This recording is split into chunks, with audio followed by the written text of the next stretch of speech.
Hello everyone, welcome back to another video today of the Premier League Arena. This is me, Shreya Bro, and I'm going to predict some Premier League Game Week 16 fixtures for you. I hope you enjoyed this video and I do hope you leave your prediction in the comment section below. So before starting the video, I'm just going to say that I'm going to predict 9 matches only because Tottenham vs Brighton, there are a lot of COVID problems at Tottenham camp and a lot of positive cases as well, and I do hope that everybody at Tottenham is fine and everybody who has suffered with COVID, they recover quickly, and overall just wishing well for them because some things will always come over football, and overall due to these unfortunate circumstances there should be that I think Brighton vs Tottenham match should be postponed, and I think it will be. So we're predicting only 9 fixtures now. The first match that I'm going to predict is Brentford vs Watford, and I think this is a very exciting match on different ends of table. Brentford and Dale have done very good this campaign and have exceeded expectations, while Watford have been in a relegation zone, but Watford have done well since Claudio Ranieri has come. Now this is a 6-pointer match. For Brentford, it will be to even get more and more away from mid-table scrutiny, and for Watford, it's about using these 3 points, beating a team that they should be on the paper, a fixture that's 6-pointer, and get more away from relegation zone. So this is a very important fixture, but I think overall, as much as I've seen of Watford this campaign, they are very leaky in defense. I think Brentford can take advantage of that same thing. Brentford overall on set pieces, throw-ins are very good, and Watford has just too much leaky defense in there to contain them. And I think Brentford overall will have just too much for Watford to contain, and I think it's going to end Brentford 2, Watford 1. Moving on to the next match, and that's Manchester City vs Wolves.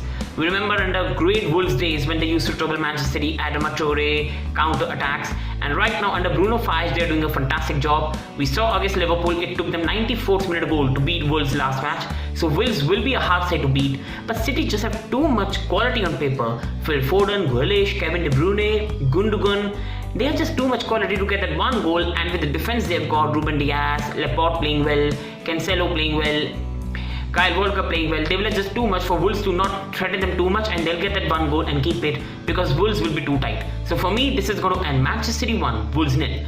The next match that I'm going to predict is Chelsea vs Leeds. Now Chelsea have got a bit of dip in form. They've finished second in the Champions League group stage by drawing to Zenit. They've lost their first place in the Premier League. They've lost to West Ham. Zenit, they've drew to Zenit, and it's not going good so far. A lot of injury crisis. But with Leeds United also being without Bamford, Cooper, and Phillips, they just don't have that. Now with Bamford, no Phillips, no Cooper, it will be too difficult for them to even compete with Chelsea properly because who are their backups? And Chelsea with Thiago Silva, Rudiger, and even Jorginho most probably coming for this match, they will have just too much class for Leeds, and I think it's going to end Chelsea 3, Leeds United 0. Moving on to the next match, and that's Steven Gerrard's homecoming to Anfield as manager of Aston Villa. Aston Villa under him have done a fantastic job, and at one stage when they were near to relegation zone, now they are very near to top 10, and he's doing a magnificent job at Aston Villa. While Liverpool continue their momentum, they got a clean sheet against Wolves last game week, and also they showed why they are real champions. They scored a 94th minute goal when it was looking like it's going to end Wolves 0, Liverpool 0, and this is why Liverpool every year they show that even in the troubled times they take points whenever required. And overall this is a match where Steven Gerrard coming in, the atmosphere will be incredible. Aston Villa have done a good job. Their players like Watkins, their players like Ings, they have players like McGinn who can trouble Liverpool, but overall Salah, Alexander-Arnold, Mane, and the way Liverpool are right now playing, Virgil van Dijk in the defense with your Fabinhos, your Henderson, it's just going to be too much class for Steven Gerrard to upsurge. And I think it's going to be Liverpool 1, Villa 0. Hard game, Villa will be tough to beat, but Liverpool just have too much class, and they are slowly looking even more better defensively than they were when they lost to West Ham. Now, the next match I'm going to predict is another Saturday match, and this is Arsenal vs Southampton. Arsenal have gone in a bit of disappointing form. Since the international break, they've been hammered by Liverpool, conceded 3 vs United and lost, conceded 2 versus an absolutely out of form Everton side and lost, and they beat Newcastle in between, who are very below the table. So it's been a bit of disappointing form, and suddenly when Arsenal were looking like they can finish in the top 4, again that thing looks in danger. But overall on paper, Southampton have also done well against bigger sides.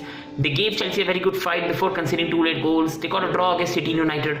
But overall, for them, Emirates Stadium, Arsenal not having any European football, being fully fresh, I think Arsenal players like Saka, Smith Rowe, Aubameyang will have just too much class on the day for Southampton, but it will be a hard game. I think it's going to end Arsenal 2, Southampton 1. The next match is Norwich vs United, which is happening on Sunday, and sorry, this is also happening on Saturday, apologies. And this is a match where United has slowly found their momentum. They look much better side on paper under Ragnick.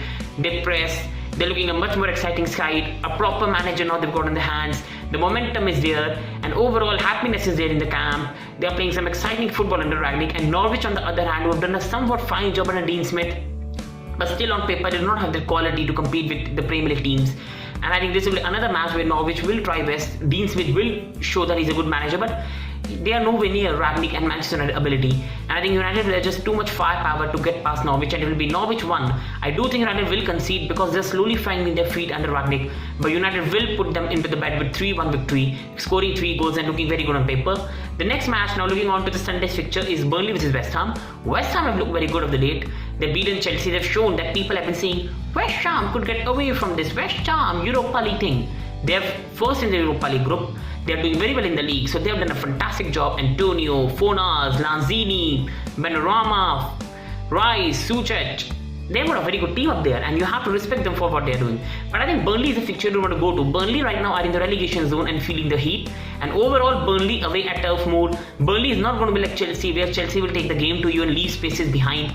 In this match, West Ham will have to take the initiative, and I think in this way they could be caught out. I think this match is written 1-1, written all over it, and it's going to be Burnley 1, West Ham 1. And the next match is Leicester versus Newcastle, and I think Leicester are slowly losing their form. Newcastle, they got a draw with Norwich with 10 men, and they beat Burnley, and slowly they're finding their momentum. And Leicester have a very important Europa League game where if they lose, they could be out, or even if they finish third, they could be going to Conference League. So Leicester have a very important game against Napoli where they might have to play some of their players. So therefore they could be tired, and with out of form and defensively looking very shaky, I think Newcastle can get something in it. And I think it's going to end a very entertaining Leicester 2, Newcastle 2. The last match to predict is Palace versus Everton. And I think Everton, Benitez looked in danger. It looked like he will lose his job. But I think that was a very good victory against Arsenal. The stadium was looking very angry, walkouts, but now everything looked very good. Gray, Richarlison coming back is a big boost for them. They look very, very good. Demarai Gray is looking fantastic and looking one of the best signings. Palace on the other hand done a very good job this season. They lost a lot of players, built an inexperienced young side, inexperienced young manager, but they have done a fabulous job so far, for which they deserve credit. But because of no McArthur and Anderson, they are missing that control in the midfield and defence, and therefore they're not looking at the same side. Everton come into the picture with confidence with Richarlison, Gray, and this is a very equal match on paper, but with confidence that Everton are coming in, and with still no McArthur and Anderson doubtful, I think Everton, even if they don't have Calvert-Lewin, they will have just too much for Crystal Palace on this form. And I think Demarai Gray and Richarlison will be the difference, and I think it's going to end Crystal Palace 1, Everton 2. So this was my predictions. I hope you enjoyed it. Thanks for watching, and please do leave your prediction below in the comment section. Thank you.